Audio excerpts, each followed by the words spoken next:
भोंदू अशोक खरात याच्यासोबत असलेली जवळकी चाकणकर बहिणींना चांगलीच भोगावी लागते.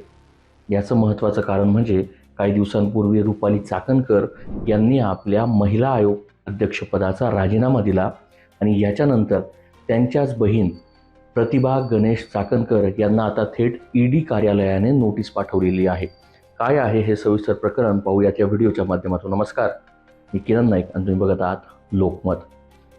भोंदू अशोक खरात हा लैंगिक अत्याचार आणि यासोबतच कोट्यावधीची जी मोहमाया त्यांनी जमा केलेली आहे, यासाठी त्यांनी जी बँक खाती उघडली त्याच्यामध्ये अवैध पद्धतीने पैसे येणे आणि दुसऱ्यांच्या खात्यावरनं स्वतः वारसदार लावून मोठ्या प्रमाणात अकाउंटचे ट्रान्झॅक्शन करणे, याबाबतच्या ज्या तक्रारी आहेत त्या वेगवेगळ्या पोलीस स्थानकामध्ये दाखल झालेल्या आहेत. यामध्ये राहुरी असेल, यासोबतच शिर्डी असेल, अशा वेगवेगळ्या पोलीस स्थानकामध्ये जी गुन्हे आहेत ती दाखल झालेली आहेत.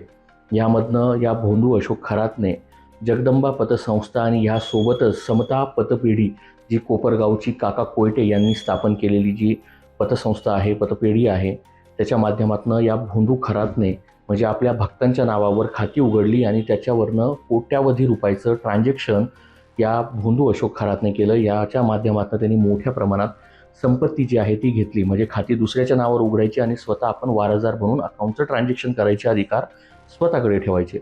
म्हणून की काय, काही दिवसांपूर्वीच शिर्डी पोलिसांनी प्रतिभा गणेश चाकणकर म्हणजे सख्या बहिणी, सख्या जाऊ रुपाली चाकणकर यांच्या त्या बहीण आहेत आणि त्यांना देखील शिर्डी पोलिसांनी या ठिकाणी चौकशीसाठी बोलवलं. मात्र या ठिकाणी माध्यमांशी बोलताना प्रतिभा चाकणकर अशा बोलल्यात का हे काय प्रकरण आहे, मला ह्याबाबत काहीच माहिती नाही.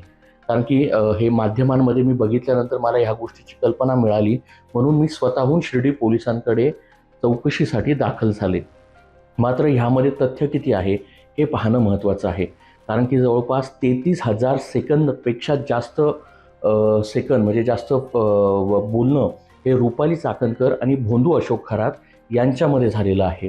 हे एकटं रुपाली चाकणकर या फोनवर बोललेल्या नाहीत, तर प्रतिभा गणेश चाकणकर ज्या रुपाली चाकणकर यांच्या बहीण देखील आहेत, जाऊ देखील आहेत, त्यांनी तब्बल 236 कॉल या भोंदू अशोक खराचे आणि त्यांचे झाल्याचं देखील जो CDR आहे तो या ठिकाणी अंजली दमानिया ज्या आहेत त्या सामाजिक कार्यकर्ता आहेत आणि त्यांनी हा जो संपूर्ण डेटा जो आहे तो माध्यमांसमोर ठेवला.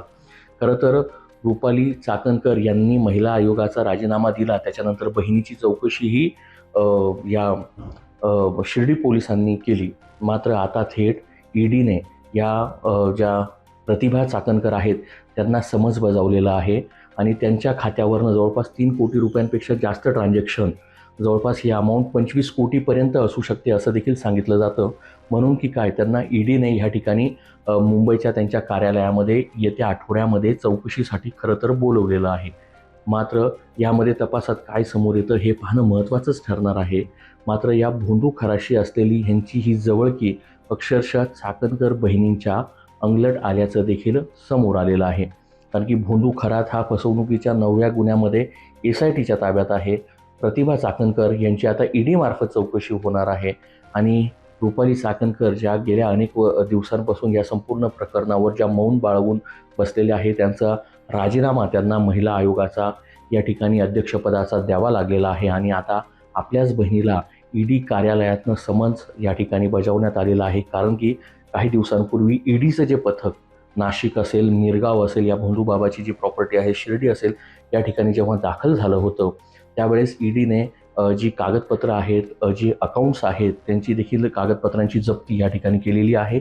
आणि एवढंच नव्हे तर ह्या भोंदू खराच्या तृप्तबाला या आलिशान बंगल्यातून एक मोठी लक्झरी कार जी आहे ती देखील जप्त करण्यात आलेली आहे. या संपूर्ण प्रकरणामध्ये ज्या कल्पना खरात आहे, ज्या भोंदू अशोक खराची पत्नी आहे, ती सध्याच्या परिस्थितीमध्ये फरार आहे. जामिनासाठी तिची धावपळ आपल्याला पाहायलाच मिळते आहे. मात्र ह्या संपूर्ण प्रकरणामध्ये अद्याप अटक कुणालाच झालेली नाही आहे. प्रतिभा चाकणकर यांची पूर्वी जी शिर्डी पोलिसांनी चौकशी केली, त्यानंतर ईडीने जी चौकशी केली आणि ह्या चौकशी अंती आता प्रतिभा चाकणकर यांना थेट ईडी कार्यालयामध्ये हा संपूर्ण अकाउंटचा लेखाजोखा देण्यासाठी, हिशोब देण्यासाठी आता ईडी कार्यालयामध्ये जावं लागणार आहे. याबाबत जेही अपडेट असतील आपण लोकमतच्या माध्यमातून पाहणारच आहोत. मात्र या होंदू बाबाच्या आणि या ईडीच्या प्रकरणामध्ये काय अपडेट समोर येतात हे पाहणं महत्त्वाचं ठरणार आहे. मी किरण नाईक, लोकमत.com साठी नाशिक.